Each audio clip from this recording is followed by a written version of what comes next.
11 सितंबर 2001 के हमले ने पूरी दुनिया को हमेशा के लिए झकझोर कर रख दिया। उस दिन पूरी दुनिया ने भयभीत होकर देखा जब आतंकवादियों ने अमेरिका के दिल पर वार किया। इस आतंकवादी घटना को अंजाम देने वाला मास्टरमाइंड था ओसामा बिन लादेन, जो कट्टरपंथी विचारधारा और पश्चिम से बदला लेने की प्यास से प्रेरित था। 11 सितंबर की घटना सिर्फ अमेरिकी धरती पर हमला नहीं था, बल्कि यह स्वतंत्रता और लोकतंत्र के आदर्शों पर हमला था। इन हमलों ने शारीरिक और वैचारिक दोनों तरह की कमजोरियों को उजागर किया और दुनिया को आतंकवाद के खतरे से निपटने के लिए मजबूर कर दिया। इसके बाद अमेरिका ने राष्ट्रपति जॉर्ज डब्ल्यू बुश के नेतृत्व में आतंकवाद के खिलाफ जंग छेड़ दी, जिसका मकसद दुनिया भर में फैले आतंकवादी नेटवर्क को नेस्तनाबूद करना था। पूरी दुनिया अपनी सांसें थामे यह देख रही थी कि 11 सितंबर की घटना दुनिया के राजनीतिक परिदृश्य को कैसे बदल देती है। इन हमलों ने न केवल हजारों बेगुनाह लोगों की जानें ली, बल्कि डर, शक और राजनीतिक अस्थिरता की एक स्थायी विरासत भी छोड़ी। दुनिया अब सुरक्षा, स्वतंत्रता और युद्ध की प्रकृति से जुड़े जटिल सवालों से जूझ रही है। इन हमलों ने एक खतरनाक विचारधारा को हवा दी, जिसने इस्लाम को आतंकवाद से जोड़ दिया। मुस्लिम दुनिया की विविधता और उन अनगिनत मुसलमानों की अनदेखी करते हुए जिन्होंने इन हमलों की निंदा की थी। एक अमीर सऊदी परिवार में जन्मे ओसामा बिन लादेन का शुरुआती जीवन विशेषाधिकार और आराम से भरा था। उन्होंने सऊदी अरब में सिविल इंजीनियरिंग की पढ़ाई की और वेस्टी शिक्षा प्राप्त की। हालांकि 1980 के दशक में बिन लादेन का रास्ता एकदम बदल गया जब सोवियत संघ के अफगानिस्तान पर आक्रमण के बाद वे तेजी से कट्टरपंथी बनते गए। उन्होंने सोवियत कब्जे को इस्लाम के खिलाफ एक धार्मिक युद्ध के रूप में देखा और कार्रवाई करने के लिए मजबूर महसूस किया।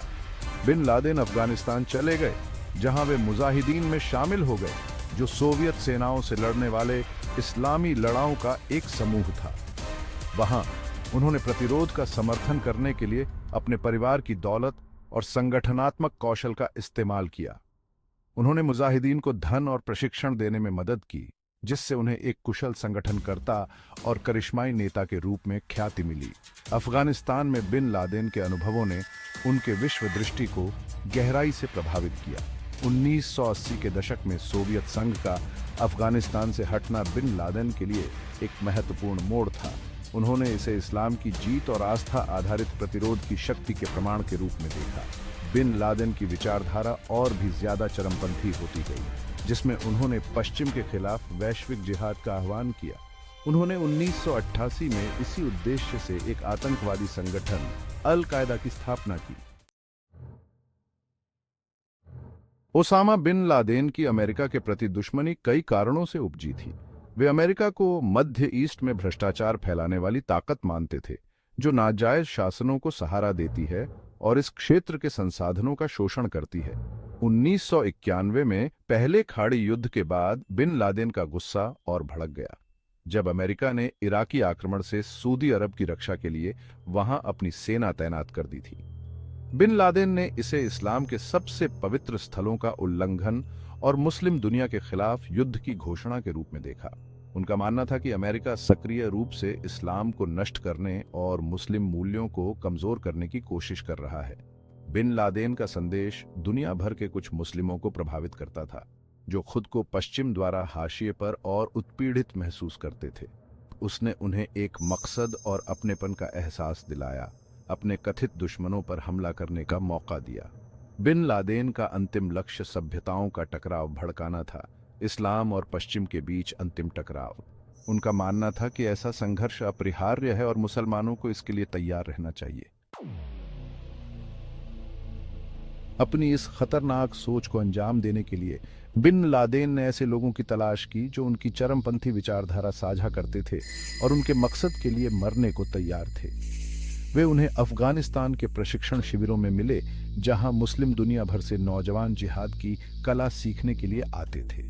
ये लोग, जो अक्सर गरीबी, अवसरों की कमी या रोमांच की प्यास से प्रेरित होते थे, उन्हें बिन लादेन के विकृत विश्व दृष्टि से प्रभावित करके क्रूर हत्यारे बना दिया जाता था। बिन लादेन के प्रशिक्षण शिविर केवल शारीरिक तैयारी के लिए नहीं थे, वे वैचारिक शिक्षा के बारे में थे। लोगों को घंटों धार्मिक शिक्षा दी जाती थी, जहां उन्हें सिखाया जाता था कि पश्चिम के खिलाफ हिंसा उचित है, यहां तक कि इस्लाम द्वारा अनिवार्य है। बिन लादेन लोगों के दिमाग को नियंत्रित करने में माहिर था। वह लोगों की कमजोरियों का फायदा उठाने में माहिर था। वह उनके अलगाव की भावना, उनके उद्देश्य की इच्छा और उनके धार्मिक उत्साह का फायदा उठाते थे। बिन लादेन के प्रशिक्षण के तरीके क्रूर और कारगर थे। लोगों को उनकी शारीरिक और मानसिक सीमा तक धकेल दिया जाता था, उन्हें दर्द सहना सिखाया जाता था और हिंसा के प्रति संवेदनहीन बना दिया जाता था। उनका लक्ष्य समर्पित और उच्च प्रशिक्षित गुर्गों का एक ऐसा समूह तैयार करना था जो जटिल और घातक हमलों को अंजाम दे सके। 9/11 के हमले गुस्से के अचानक विस्फोट का परिणाम नहीं थे, बल्कि बरसों की सावधानीपूर्वक योजना का नतीजा थे। बिन लादेन और उनके साथियों ने नक्शों को देखने, उड़ान कार्यक्रमों का अध्ययन करने और संभावित लक्ष्यों की निगरानी करने में अनगिनत घंटे बिताए। उन्होंने अमेरिका के दिल पर हमला करने का फैसला किया, उसकी आर्थिक और सैन्य ताकत के प्रतीकों को निशाना बनाया। वर्ल्ड ट्रेड सेंटर, पेंटागन और यूएस कैपिटल बिल्डिंग, इन सभी को संभावित लक्ष्यों के रूप में सावधानीपूर्वक चुना गया था। गुर्गों को अमेरिका भेजा गया ताकि वे स्थानीय आबादी के साथ घुल मिल जाएं, उड़ान स्कूलों में दाखिला लें और खुफिया जानकारी इकट्ठा करें।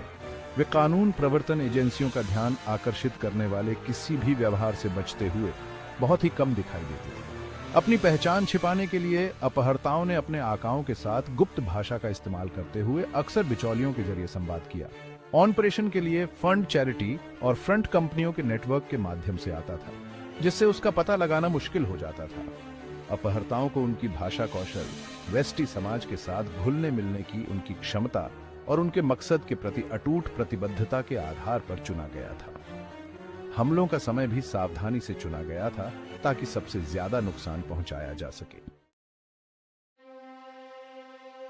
11 सितंबर 2001 की सुबह अमेरिका में हर दूसरे दिन की तरह ही शुरू हुई थी। लोग काम पर जाते थे, बच्चे स्कूल जाते थे और देश अपनी दिनचर्या में व्यस्त था, इस बात से बेखबर कि आगे क्या होने वाला है। सुबह 8:46 पर पूर्वी समय के अनुसार बोस्टन से न्यूयॉर्क शहर जा रही अमेरिकन एयरलाइंस की उड़ान 11 वर्ल्ड ट्रेड सेंटर के नॉर्थ टावर से टकरा गई। जैसे ही उस विशाल गगनचुंबी इमारत में बने छेद से धुआं और मलबा निकला, दुनिया भर के समाचार चैनल इस आपदा की रिपोर्टिंग के लिए दौड़ पड़े। इससे पहले कि दुनिया यह समझ पाती कि क्या हुआ है, 9:03 पर यूनाइटेड एयरलाइंस की उड़ान 175 वर्ल्ड ट्रेड सेंटर के साउथ टावर से टकरा गई। दुनिया ने भयभीत होकर देखा, क्योंकि वर्ल्ड ट्रेड सेंटर के दोनों टावर, जो अमेरिकी आर्थिक शक्ति और सरलता के प्रतीक थे, आग की चपेट में आ गए थे।